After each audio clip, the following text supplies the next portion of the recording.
오늘 하나님이 우리에게 주신 말씀, 나에게 하나님의 나라가 임해요. 우리가 예수님의 이름으로 기도하고 예배 드릴 때 우리에게 하나님의 나라가 임하는데 그때 무슨 일이 벌어질까요? 성삼위 하나님이 역사하시고 모든 곳에 흑암과 사단은 무너지고 빛이 비춰지지요. 그리고 우리가 가는 모든 현장에 천사와 군대가 동원되지요. 자, 오늘 그 축복을 나에게 먼저 하나님 나라가 시작되도록 기도해요. 내가 은혜 받고 힘을 얻도록 같이 기도해요.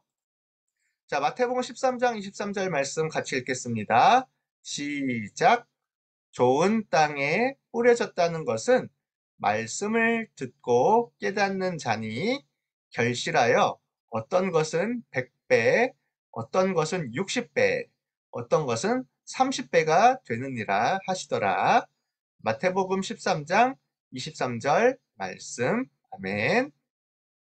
만약에 나의 마음 상태, 영적 상태가 좋은 땅이면 말씀이 심겨져요. 그러면 말씀은 내 속에 살아서 열매를 맺어요. 나무가 되고 자라나게 돼요. 그러면 곳곳에 100배, 60배, 30배가 되는 말씀의 축복을 전달할 수 있어요. 자, 그렇다면 오늘 예수님이 하신 말씀을 잘 들어봐요. 어느 날 농부들이 밭에 씨를 뿌리는 시기가 왔어요. 야, 우리들 같이 밭에 씨를 뿌립시다. 봄이 됐습니다. 즐거운 마음으로 씨를 뿌리겠지요. 자, 그런데 씨를 뿌리는데 그 씨앗이 길가에 떨어졌어요. 길가에 떨어지니까 어떻게 되었을까요? 새들이 와서 쪽쪽쪽쪽 쪼아 먹어버렸어요.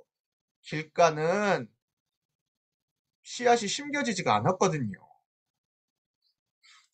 또 씨앗이 어디에 뿌려졌을까요? 돌들이 많은 자갈밭에 뿌려졌어요. 조금 뿌리를 내리려고 했는데 돌이 많으니까 뿌리가 약해서 자라나지 못하고 금방 말라버렸어요. 또 어떤 밭에 뿌려졌을까요? 가시덤불이 많은 밭에 떨어졌네요. 가시덤불이 있는데 씨앗이 심겨져서 자라려고 했는데 방해를 하네요. 가시덤불이 자라지 못하게 이렇게 꽁꽁 묶여 있으니까 씨앗이 자라다가 또 금방 말라버렸어요. 이제 씨앗이 좋은 밭에 심겨졌어요. 밭에 심겨진 씨앗은 어떻게 되었을까요? 뿌리를 내리고 쭉쭉쭉쭉 자라게 되겠지요? 이렇게 뿌리를 내리고 햇볕도 받고 물도 받고 자라니까 점점 많은 열매를 맺게 되었어요. 큰 나무가 되었어요. 그리고 이 열매를 통해 많은 사람들이 더 행복해지게 되었습니다.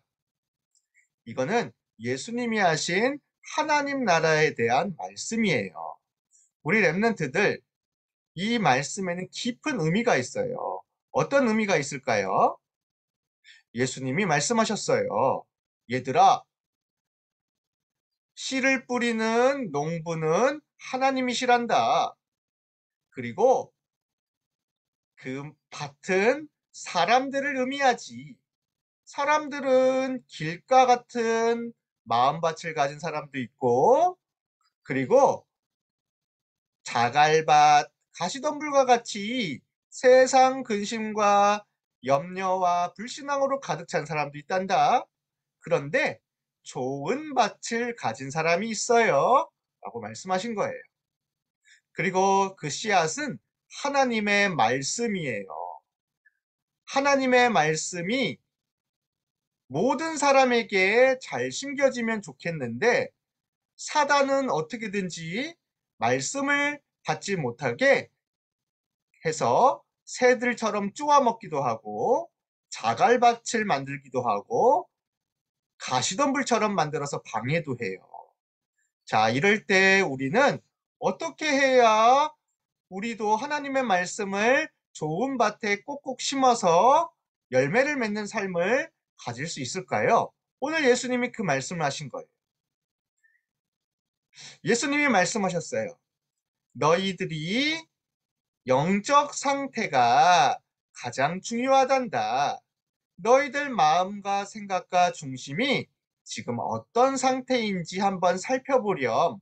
말씀을 받을 수 있는 좋은 밭인지 아니면 내 속에 내 생각, 내 걱정, 내 불신앙, 내 고집 아니면 하나님 아닌 다른 것으로 가득 차 있는지 한번 살펴보렴. 이렇게 말씀하신 거예요. 눈에 안 보이는 부분이에요. 겉으로 볼 때는 다 여기서도 똑같이 하나님 말씀 듣는 것처럼 앉아 있지만 실제로 어떤 사람은 말씀을 전혀 듣지 않아요. 왜 그럴까요? 이거는 영적인 상태이기 때문이에요. 눈에 안 보이는 나의 영적 상태가 사단의 것으로 가득 차 있으면 절대로 말씀이 들어가지 않고 나에게 기도 응답이 없고 열매가 맺지 않아요. 그러면 지금부터 뭘 생각해야 될까요? 내 영적 상태를 회복하는 기도를 시작해야 돼요. 그 시작이 바로 그리스도를 내 마음의 주인으로 고백하고 오늘도 나의 삶의 주인으로 고백하는 기도예요. 그리스도께서 내 속에 들어오실 때 나는 이미 구원받고 좋은 마음밭이 되었어요. 오늘도 내가 예수님을 그리스도라고 고백할 때 나의 사단의 것, 불신앙의 것, 염려와 모든 나쁜 것이 완전히 무너져요. 기도가 안 될 때도 예수님, 나의 주인이 되어주세요. 오늘도 그리스도의 빛이 나에게 나타나게 해주세요. 기도하면 기도가 돼요. 내가 어제까지 나는 못하겠어. 나는 너무 힘들어. 나는 너무 고난이 가득 찬 것 같아. 라고 걱정이 많았어도 이 시간에 오늘도 내 인생의 주인은 예수 그리스도이십니다라고 고백하는 순간 모든 흑암은 무너지고 빛이 비춰지며 하나님의 나라가 임하는 거예요. 내 마음 상태를 바꿀 수 있는 것은 내가 아니에요. 그리스도께서 바꿔주실 수 있는 거예요. 예수님의 생명이 내 삶을, 마음을 바꾸는 거예요. 그래서 오늘 우리 렘넌트들이 나에게 하나님의 나라가 임하게 하려면 예수님을 그리스도로 고백하는 기도를 시작해야 돼요. 자, 그러면 어떤 일이 벌어질까요? 그 기도하는 순간에 나도 모르게 나를 방해하는 사단이 예수님이 이 사람의 주인이래. 우리는 떠나가자 하면서 막 도망가는 거예요. 눈에 보이지 않게 나의 생각과 마음과 영혼을 잡고 있었던 쓰레기 같은 거, 더러운 것들이 완전히 끊어져요. 그리고 하나님께서 보세요. 여기 보세요.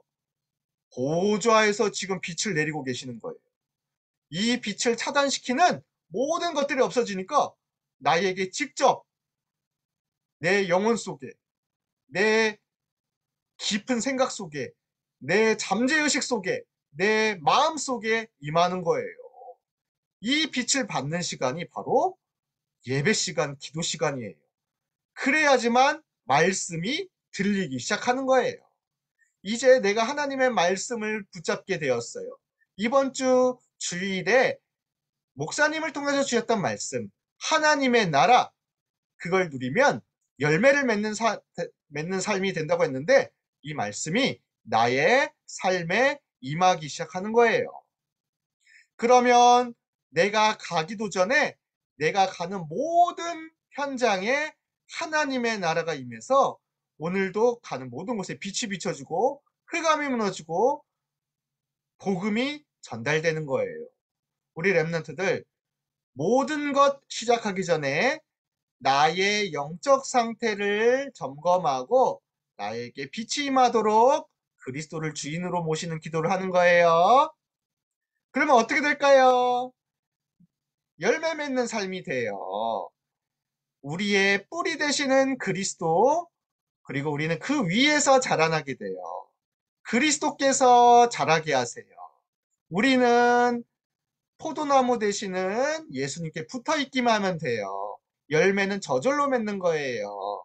나는 지금 당장 왜 응답이 없지? 나는 왜 열매가 없는 것 같지? 그런 것도 생각할 필요가 없어요. 지금 당장 응답이 없어도 괜찮아요. 왜요? 반드시 정확한 시간표에 나에게 하나님의 응답이 임하기 때문이에요. 앞으로 우리 랩런트들은 세계를 살릴 랩런트들이에요.